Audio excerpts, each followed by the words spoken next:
apa yang dilakukan oleh Budiman, karena Budiman telah mengkhianati teman-temannya, mengkhianati perjuangannya sendiri. Jadi bukan teman-temannya saja, perjuangannya diri sendiri yang ditempuh di penjara dan bersama komponen-komponen pro-demokrasi untuk membuka keran demokrasi, menguburkan kediktatoran Soeharto, dan itu justru dia kangkangi, tidak ingin bersekutu, ingin berkoalisi dengan para pejuang. Saya pikir sikap kita jelas sangat mengkritisi, bahkan menyayangkan, mengecam langkah-langkah Budiman. Saya pikir menodai nilai-nilai aktivis, karena publik jadi menilai aktivis ya kalau sudah besar jadi politisi dan melupakan nilai-nilai perjuangan dulu seperti dulu. Saya pikir ada konotasi ke sana, publik menilai dan menjadi bahan olok-olok, bahan tertawaan. Kami hari ini ingin mengembalikan marwah, tidak semuanya seperti Budiman. Tidak semuanya seperti Budiman. Kami masih banyak yang konsen, bahkan ingin mewakafkan diri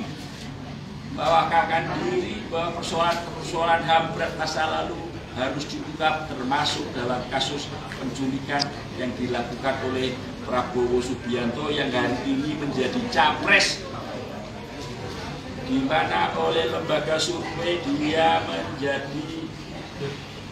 menduduki polling tertinggi seperti ini. Jadi kami ingin mengembalikan nilai-nilai aktivis adalah nilai-nilai kejujuran, nilai-nilai yang mengedepankan penghargaan terhadap hak asasi manusia dan nilai-nilai kemanusiaan.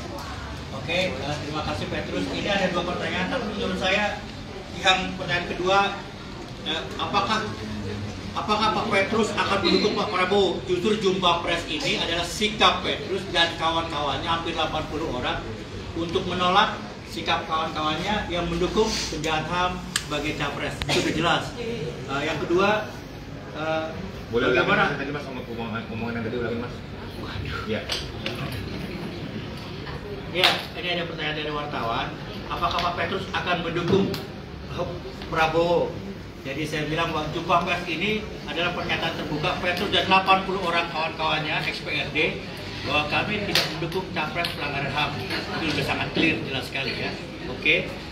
Terus kedua, ini ada pertanyaan soal bagaimana sikap Pak Petrus terhadap pelanggaran HAM terhadap etnis Cina Tionghoa di Indonesia. Ya, saya pikir saya mewakili Petrus saja. Tadi sudah saya katakan bahwa seluruh kasus pelanggaran HAM di Indonesia ya harus diselesaikan ya, karena tidak mungkin kita buat persatuan bangsa yang substansial tanpa menyelesaikan kasus pelanggaran HAM di masa lalu, termasuk kerusuhan Mei yang memakan korban kawan-kawan dari etnis Tionghoa dan Cina di Jakarta, Solo dan beberapa kota. Jadi sangat clear sekali kalau ada pelaku-pelaku yang terlibat dalam kejahatan HAM etnis Tionghoa di Jakarta, di Solo maupun di kota manapun, maka tidak layak didukung sebagai politisi ya, baik itu di DPR maupun sebagai capres pelanggaran HAM. Itu sangat jelas dari kami. Bung, apakah kalian PRD mendukung Ganjar akan berarti dengan Ganjar? Pertanyaan pertama.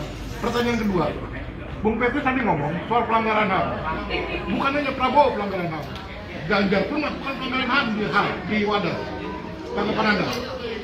Saya 20 tahun Pilpres tidak pernah relawan, jadi tidak pernah berkampanye untuk memenangkan salah satu calon.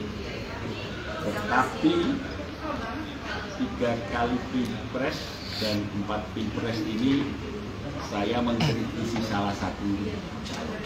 Iya, tetapi saya tidak bergabung calon dalam konteks ini Prabowo Subianto, karena kami bersama teman-teman punya agenda untuk menuntaskan kasus penculikan.